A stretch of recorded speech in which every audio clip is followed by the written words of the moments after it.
నలుగురు తీసుకొచ్చారు కదా బయట నలుగురు దొరుకుతాడు నిన్న మెదక్లో ఒక ఆయన చెట్టు ఎక్కి ప్రాణం కాపాడుతుంది. ఇట్లనే చెప్పలేము, ఏమైనా జరుగుతుంది కదా. అదృష్టము దేవుడు ఉన్నాడు, భయపడకుండా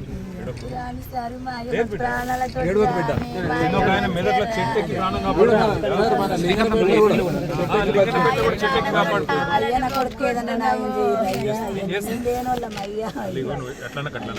మొదలు ఆయన ప్రాణాలతో రాని ఆయన ఎక్కుదాం మొదలు, తర్వాత నేను వస్తాను, మళ్ళీ కలుస్తాను. బస్ అందు పెట్టుకో. మిగతా వాళ్ళు హాస్పిటల్కి పోయినట్ట, నేను వాళ్ళ దగ్గర కూడా పోదాం అనుకున్నాను. చెప్పండి, ఎట్లా జ్వరం వచ్చిందా?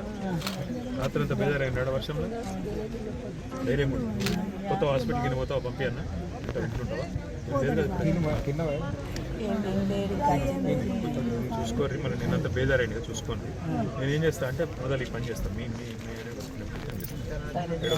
చేస్తా బిడ్డ, చేస్తా బిడ్డ. మనం చెప్తున్నాం కదా, నిన్న కూడా ప్రాణాలు కాపాడుతున్నారు. భయపడదు, ఏమో అయిపోయిందని భయపడదు.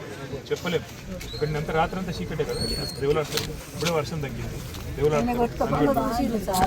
ఏం కాదు మా, ఏదైనా చెట్టో గిట్ట దొరికితే పట్టుకొని ఉంటారు కదా.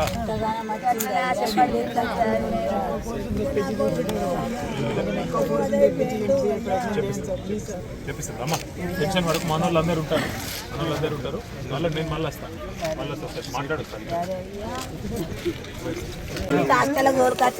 బాగలేకపోతే అయ్యా అడగాల మీద పడ్డా, అయ్యా ఆయనకి యాక్సిడెంట్ అయ్యా నేను పట్ట తోడుకొని వచ్చిండు, అయ్యా అయ్యని నేను చేసుకొని నిన్ను ఏమది కాలేను అయ్యా. అన్ని రకాలుగా నేను చీఫ్ సెక్రటరీ గారితో నేను మాట్లాడితే దేవులాడి భక్తి ఉండడని అనుకుంటున్నాను.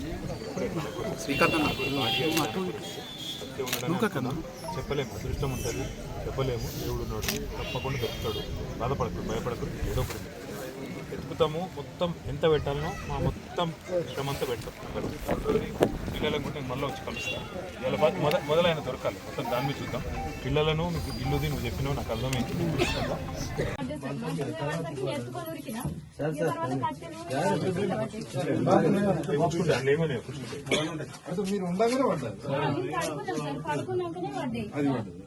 పిల్లవాడు చూడలే, ఇప్పుడే